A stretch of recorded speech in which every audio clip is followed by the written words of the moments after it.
thank you Pastor Jeff, Tuhan berkati. Dan mari teman-teman kita akan sambut, saya akan perkenalkan pembicara kita adalah Ibu Bendahara Umum, dan beliau sekaligus adalah pembina dari DKMN. Nah, Ibu Wiwi Tejo Budiono. Mari kita sambut dengan tepuk tangan, saudara. Silakan Ibu Wiwi. Ya, selamat siang ya.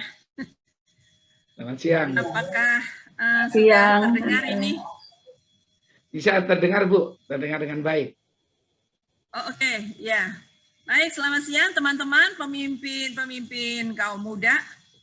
Terima kasih kepada DKMN ya yang telah memberikan kepercayaan buat saya pada hari ini untuk melakukan closing message pada akhir dari acara NYLM ini. Nah, apa yang sudah saya ikuti dari hari pertama kemarin, dari mulai pagi, dari mulai malam ya, sore ya, sampai jam ini saya ikut terus ya, saya ingin mengetahui apa aja ya isi daripada, ternyata ya luar biasa ya, semua sudah komplit ya, para pemimpin hebat, kaum muda ya, baik nasional maupun di daerah. Dan saya melihat ada banyak orang-orang hebat itu di sini di Departemen Kaum Muda daerah ya. Baik, gambaran-gambaran mengenai anak-anak muda sudah lengkap saudara dapatkan ya dari kemarin sampai hari ini, dan rasanya sore hari ini ya, siang hari ini saya tinggal memberikan resume kepada saudara-saudara semuanya. Ya, mari sebelum itu mari kita akan tundukkan kepala terlebih dahulu, kita akan berdoa. Bapa kami yang ada dalam surga, hati kami penuh syukur kepadamu ya Tuhan. Terima kasih atas segala kebaikan-Mu ya Allah, Engkau yang sudah memilih kami untuk menjadi pemimpin kaum muda nasional maupun daerah. Tuhan, ini adalah tanggung jawab yang Kau berikan buat kami. Terima kasih ya Tuhan, apa yang sudah kami dapat sepanjang kemarin sampai hari ini Tuhan. Terima kasih Tuhan, Engkau melengkapi mereka semua ya Tuhan, dan kami percaya Tuhan, kami akan benar-benar Tuhan menetapkan hati kami ya Bapa. Terima kasih, dan kami sebentar akan mendengarkan sedikit renungan firman Tuhan untuk melengkapi semuanya ini Tuhan. Berikanlah buat kami kuat kuasa Roh Kudus-Mu untuk kami dan membukakan pikiran kami lebih dalam lagi Tuhan. Pakailah hamba-Mu Tuhan untuk memberitakan ataupun menjelaskan firman Tuhan ini dengan benar. Terima kasih, kami bersyukur kepadamu Tuhan di dalam nama Yesus. Amin. Ada berapa daerah ya, saya tidak lihat daerah Dua Sumut ya. Ada berapa daerah yang ada. Ada. Ya. Semua ada 31, ada 31 daerah. Ada 31 daerah ya. Ditambah satu dan dari, saya dari XE. Dari Timor Leste. Bukan dari XE, dari Kaya Alpha, Bu. Tim dari Kaya Alpha. Oh, ya tahu ya. Ya, terima kasih buat Kaya Alpha juga yang hadir ya, Pastor James Kem, Rachel, dan saya nggak tahu yang lain. Ya. Apa yang disajikan ya, terima kasih, mulai dari dunia yang menghadapi banyak masalah ya, menyangkut keadaan sosial, keadaan ekonomi, bagaimana dengan moral zaman ini, lalu kemudian mundur kerohanian dari anak-anak muda, dan tidak hanya anak-anak muda saja, kenyataannya dari mulai anak-anak ya sampai kepada orang dewasa, ternyata banyak mengalami kemunduran kerohanian pada saat ini ya. Kemudian bagaimana kemarin dibukakan juga dengan masyarakat ya. Nah, pada siang hari ini saya fokus hanya kepada masyarakat yang ada di dalam bumi Indonesia tercinta ini ya. Saudara-saudara, masyarakat itu, apabila masyarakat itu punah, itu ada penyebabnya. Karena masyarakat itu terdiri dari beberapa keluarga-keluarga. Ya, keluarga dan menjadi sebuah masyarakat, dan keluarga Kristen ada di dalamnya ya. Dan apa yang terjadi di dalam masyarakat pada saat ini sudah dibentangkan kemarin, yang mulai dari saya masih remaja, masih muda begitu ya, sudah ada kebebasan seks, ada tetapi sekarang malah lebih hebat lagi ya. Kemudian pernikahan sesama jenis mulai lagi. Nah, lalu apalagi kepentingan diri sendiri, kemudian kecurangan, dan yang lebih hebat wabah penyakit yang sedang kita alami pada saat ini, sehingga menyebabkan banyak hal yang terjadi di masyarakat kita ini.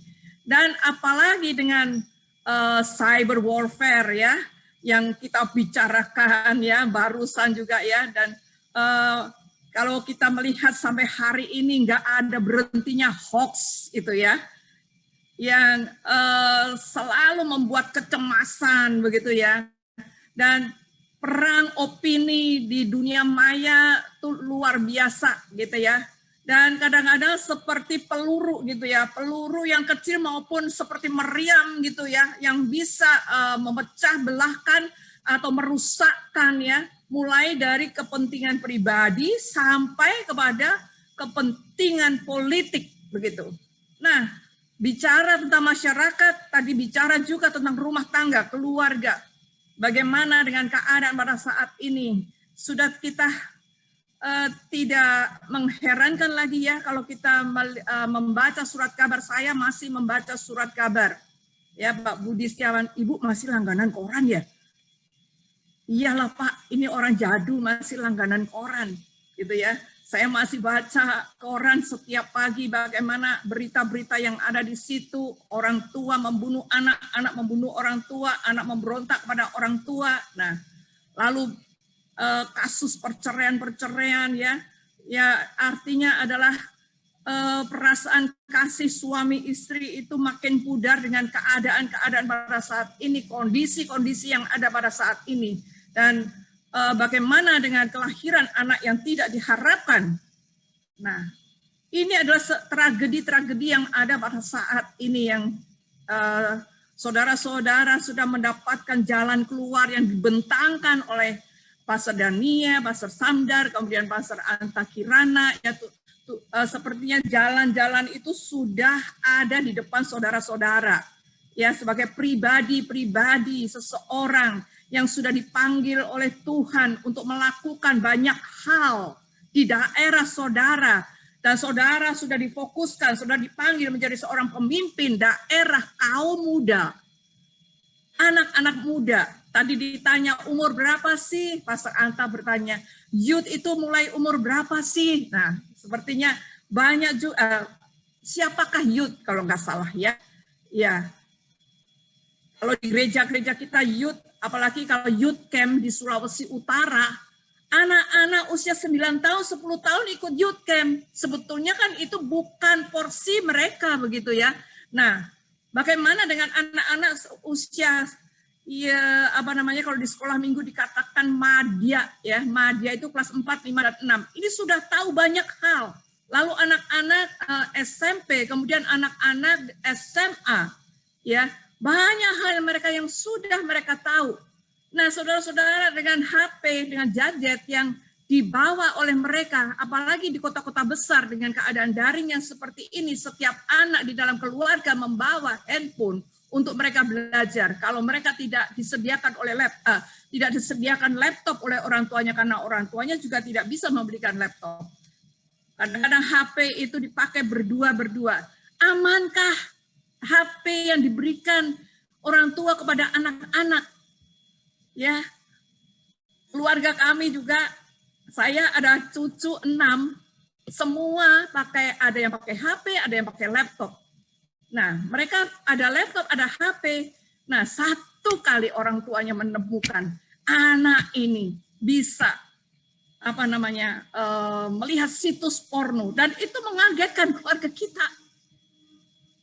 Mengagetkan keluarga kita, kenapa? Karena kita bukan orang yang tidak mempunyai basis Kristen lah istilahnya. Ya, anak-anak dididik semua dari kecil ikut sekolah minggu, tetapi masih juga bisa kecolongan kita. Nah, gereja, banyak orang Kristen yang tidak menikmati hidup sekarang. Banyak yang mereka tidak menikmati hidup berkelimpahan pada saat ini. sesuai yang Tuhan inginkan, sesuai yang Tuhan janjikan. Mereka mulai tidak merasakan ada kuasa di dalam ibadah mereka. Apalagi ibadah-ibadah yang mereka lakukan di hari-hari, setiap hari. Ibadah tidak hanya ada di dalam gereja, setiap hari kita melakukan ibadah di rumah. Dengan doa-doa bersama di dalam keluarga. Nah, ini adalah kondisi yang ada pada saat ini.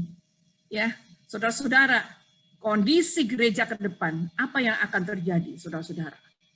Saya teringat Bapak Ketua Umum beberapa kali bersama-sama dengan Bapak Ketua Umum Zoom di daerah ini, Zoom di daerah itu, dan Bapak Ketua Umum mengatakan setelah berakhirnya pandemi, kita diperhadapkan pada 3 pilihan. Nah, saudara, apakah ingin memulai dan kembali kepada masa sebelum pandemi, restart, ataukah saudara akan memulai sesuatu yang baru, refresh, ataukah saudara mau mengubah settingnya sama sekali dan memulai dengan adaptasi yang baru dengan keadaan pada saat ini, dengan gaya yang ada pada saat ini, gaya yang baru.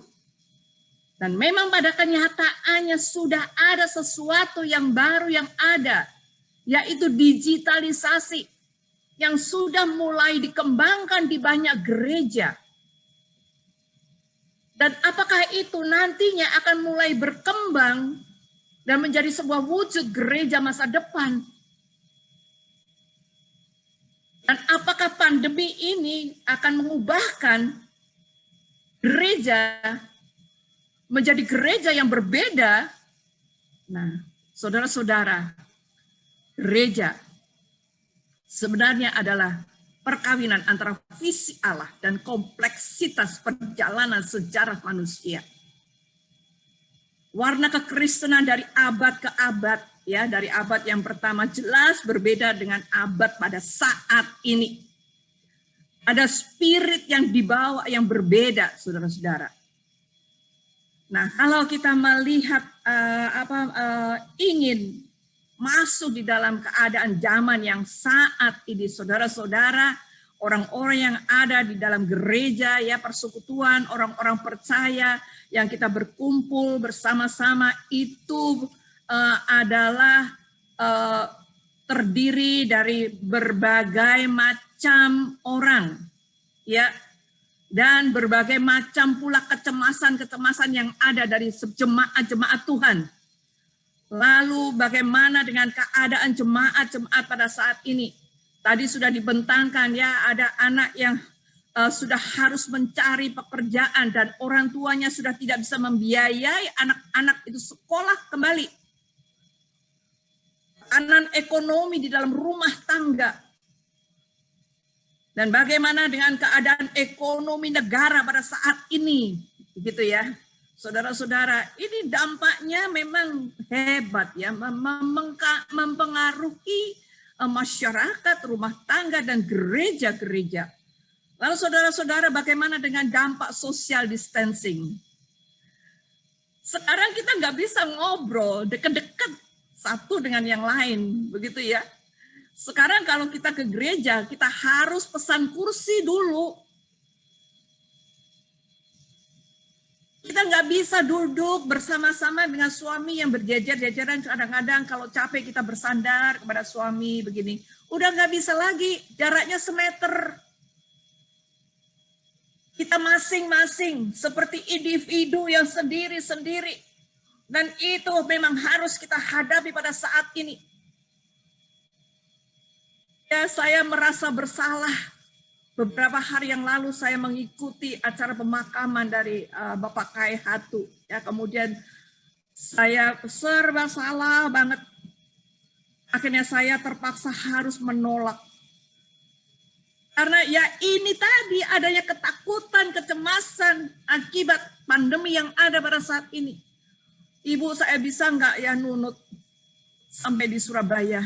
Dan sebelum ibu ini bicara dengan saya, suami saya udah bilang, aku nanti pulang mau ke sini, mau ke sini, mau ke sini. Nah, sudah.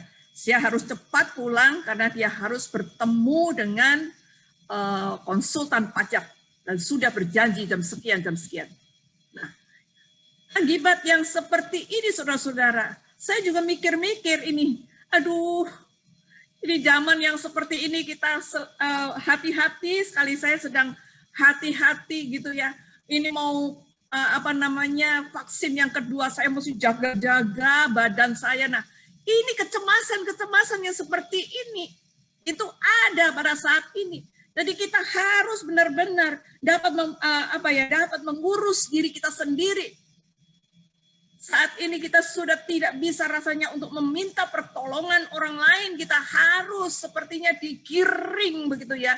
Digiring pada sebuah situasi bahwa kita harus bisa mengambil keputusan dengan cepat sendiri begitu. Apalagi pada waktu anak saya yang hitam manis itu kena COVID di rumah ini, datang ke Surabaya, dia bawa COVID dari Jakarta, saudara-saudara. Aduh, saya merasakan saya nggak tega seperti itu sebetulnya. Waktu tes antigen positif, saudara-saudara, saya langsung PCR positif, langsung saya sudah jangan tidur di rumah, hotel. Lalu langsung masuk ke rumah sakit, saudara-saudara. Kemarin pulang, saya bingung lagi, nggak bisa tidur di rumah. Saya nggak mau kalau city value-nya belum 40, saya nggak mau. Ini usia udah 67 tahun, ini rawan banget dan saya belum vaksin yang kedua. Saudara-saudara, itu yang terjadi, ketakutan, kecemasan yang melanda orang pada masa pandemi yang seperti ini. Semua harus mengambil keputusan dengan cepat, harus mengambil keputusan dengan cepat. Saudara-saudara, ya tetapi saudara-saudara, marilah kita yakini. Yang kita harus bisa meyakini bahwa gereja itu masih akan selalu ada sampai Tuhan datang kembali. Ya, gereja itu walaupun merupakan sebuah komunitas dari bermacam-macam jenis orang, saudara-saudara, kita harus benar-benar percaya bahwa gereja itu tidak akan pernah pudar di dalam dunia ini. Oleh karena itu, marilah kita mengupayakannya. Bagaimana caranya? Gereja kita masih eksis berada di tempat kita. Saudara-saudara jemaat sekarang, kalau mau mendengarkan khotbah-khotbah dari pendeta-pendeta besar, itu mudah saja, saudara-saudara. Karena semua link itu ada, bisa diklik, hanya tinggal klik katanya. Ya, hanya tinggal klik saja. Kita sudah melanglang buana, saudara-saudara. Nah, kalau kita menghadapi yang seperti ini, saudara-saudara, apakah tantangan kita? Apakah tantangan kita? Dalam gereja tantangannya adalah Injil. Injil harus tetap relevan. Kita tidak menginginkan Injil menjadi tidak relevan. Apapun yang kita lakukan, kita harus tetap memberitakan Injil, tetap memberitakan firman Tuhan. Ya, tadi ada penelitian dari Barna ya, kalau nggak salah, mengenai spiritual daripada usia-usia seperti itu ya, teman-teman. Kalau kita berbicara spiritual, marilah kita juga berbicara tentang religius, saudara-saudara. Apakah bedanya spiritual dengan religius? Sepertinya cuma bedanya benang tipis saja. Orang yang baik itu bisa juga dibilang spiritual. Orang yang memiliki spiritual yang baik. Tetapi yang religius bukan spiritual ya. Kalau orang-orang yang religius itu memang menuju kepada kesalehan. Betul-betul mengikuti jalannya Tuhan. Beriman, melakukan tindakan iman. Yang itu yang akhirnya yang akan dilakukan. Ya. Nah, saudara-saudara, saya hanya mengingatkan kepada saudara-saudara, gereja sidang-sidang jemaat Allah di Indonesia itu mempunyai karakteristik ya, aliran ya. Pentakosta. Ya, saudara-saudara ya. Tadi ada yang Tadi yang hijau ya, Pentakosta, karismatik kita Pentakosta. Lalu saudara-saudara, ada 4 kebenaran utama yang harus tetap kita pegang dengan teguh sebagai seorang pemimpin, sebagai pemimpin-pemimpin, yaitu keselamatan itu harus tetap kita utamakan, ya, karena kita aliran Pentakosta, saudara-saudara, baptisan Roh Kudus, kemudian kesembuhan ilahi.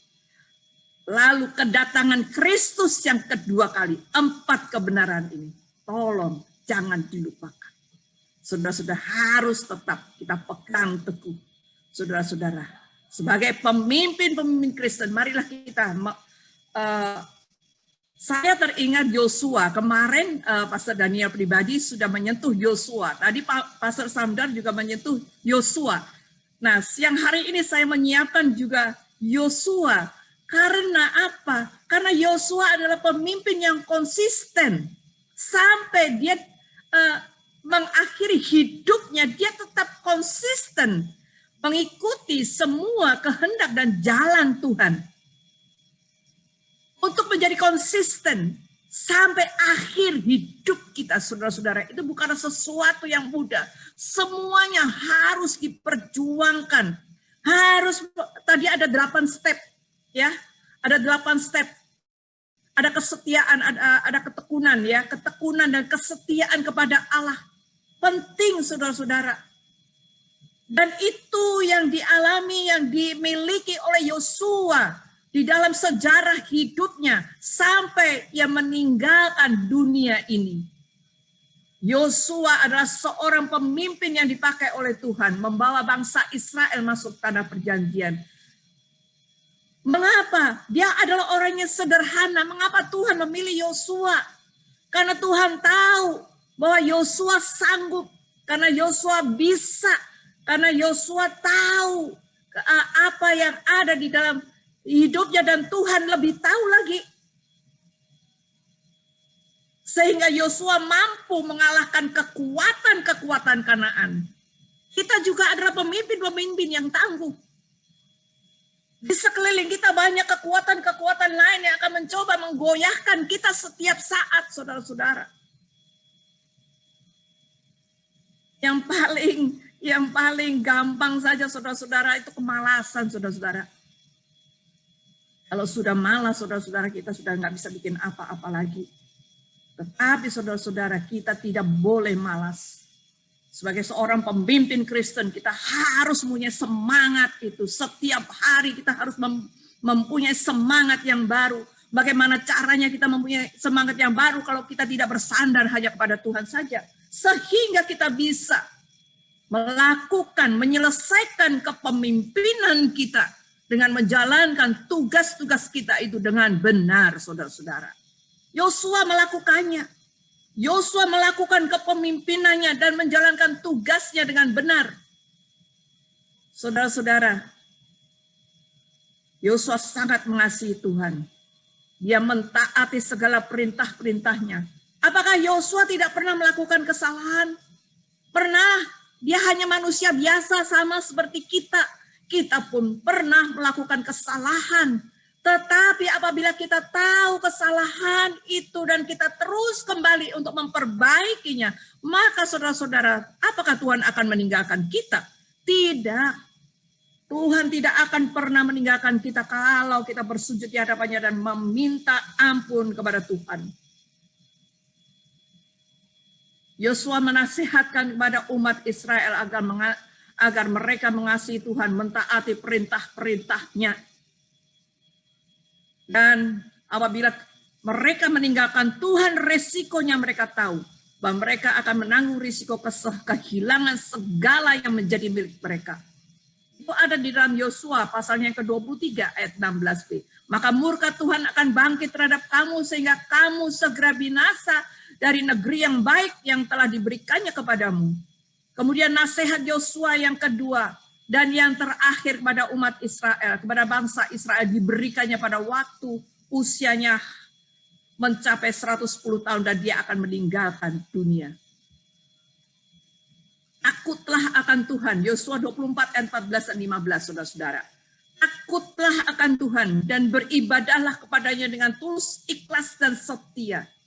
Beribadah dengan tulus, ikhlas, dan setia, saudara-saudara. Itu yang harus ada pada zaman ini.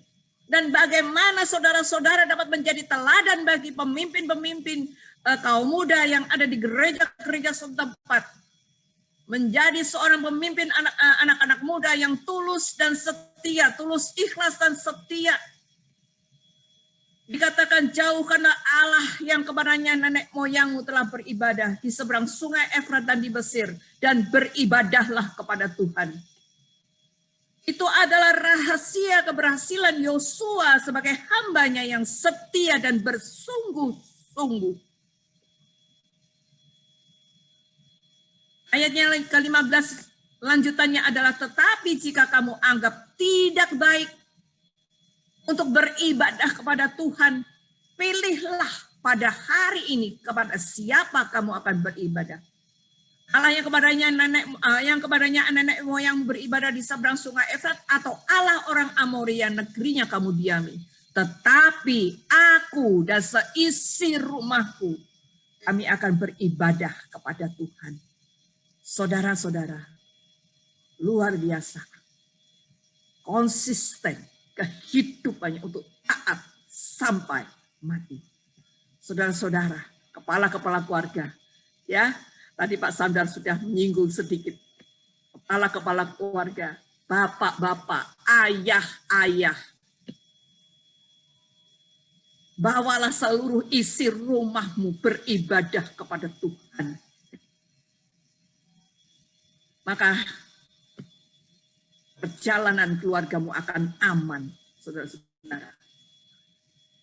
Jadi, kunci keberhasilan yang kita ambil dari Yosua adalah Yosua hanya mempercayai Tuhan sebagai satu-satunya Allah yang benar.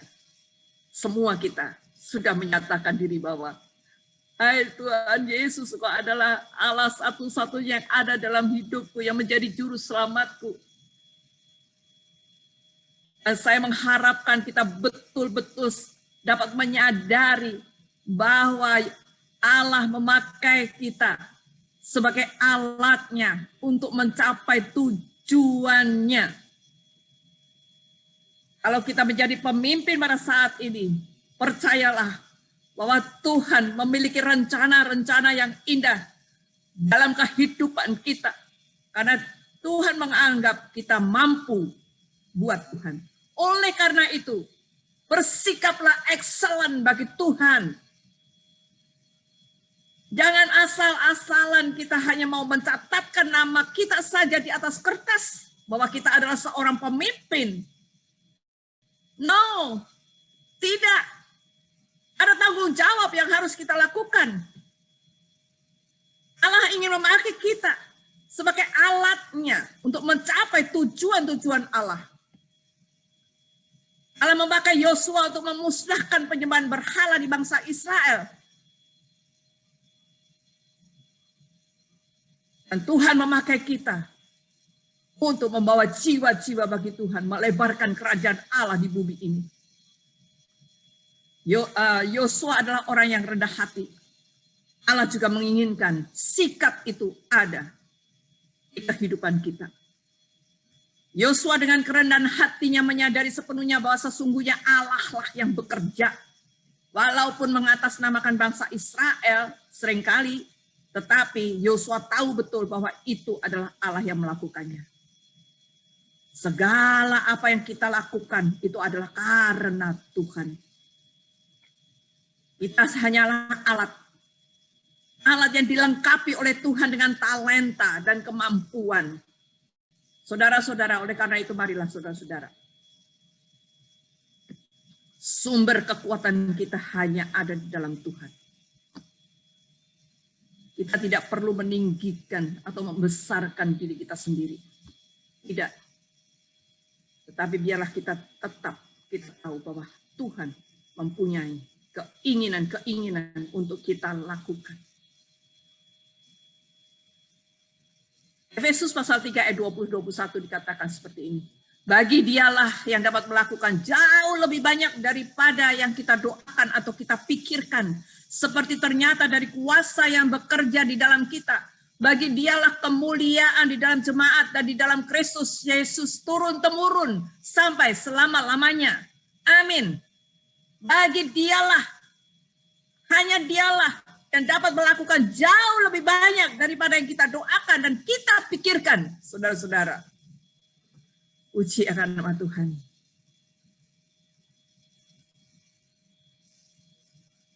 Terus kita berusaha. Marilah, saudara-saudara. Kita akan memberikan pikiran kita. Kita memberikan hati dan jiwa kita. Kita menjadi orang-orang yang setia terhadap perintah Tuhan. Kegagalan pasti ada, tetapi saudara-saudara tidak perlu khawatir. Apabila kita melakukannya dengan benar, saudara-saudara. Maka saudara-saudara, walaupun kita melakukan kesalahan, tetapi kita akan memperbaiki kesalahan-kesalahan itu. Dengan mematuhi perintah Tuhan. Dan kita membawa kesalahan itu kepada Tuhan. Seperti Yosua, dia kecewa. Dia membawa kekalahan yang memalukan atas Israel dalam peperangan melawan Ai. Dia bersujud di hadapan Tuhan dan memohon ampun kepada Tuhan. Saudara-saudara, sebagai umat Tuhan, sebagai pemimpin yang Tuhan berikan kepada kita, saudara-saudara, marilah benar-benar kita meneladani apa yang sudah dialami oleh Yosua. Kita tetap konsisten sampai Tuhan memanggil kita. Sebagai ayat yang terakhir, Yohanes pasalnya yang ke-14 ayat 21 dan ayat 24. Barang siapa memegang perintahku dan melakukannya, dialah yang mengasihi aku. Dan barang siapa mengasihi aku, ia akan dikasihi oleh Bapakku, dan aku pun akan mengasihi dia dan akan menyatakan diriku kepadanya. Ayat 24, barang siapa tidak mengasihi aku, ia tidak menuruti firmanku, dan firman yang kamu dengar itu bukanlah daripadaku, melainkan dari Bapa yang mengutus aku. Saudara-saudara, baiklah pada sore hari ini, pada akhir daripada acara NYLM ini, marilah kita benar-benar memeriksa hati kita. Marilah saudara-saudara para pemimpin Departemen Kaum Muda, baik nasional maupun daerah, pejamkan matamu. Lihatlah hatimu.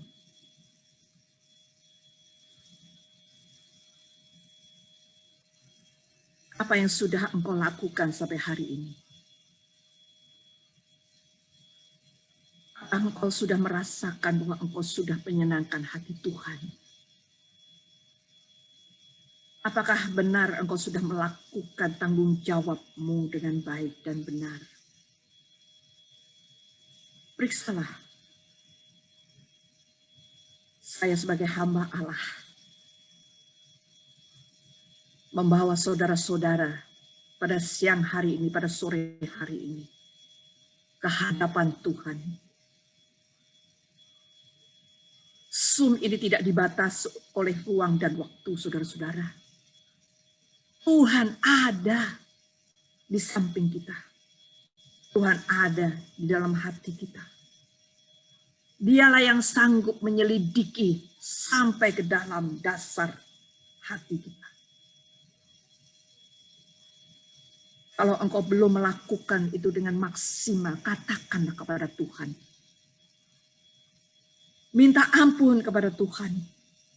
Ampuni saya ya Tuhan. Aku ingin melakukan, aku ingin memberikan ya Tuhan yang terbaik dari hidupku ya Tuhan. Kalau engkau sudah memanggil dan memilih aku Tuhan pada sore hari ini, pada siang hari ini, Tuhan, Tuhan. Pilihlah hati hamba-Mu ini Tuhan. Aku ingin setia. Aku ingin membawa kehidupanku ya Tuhan, karena percayamu kepadaku Tuhan. Aku akan melakukan tanggung jawabku Tuhan bagimu Bapa. Aku akan melakukan tugas-tugasku dengan benar ya Tuhan.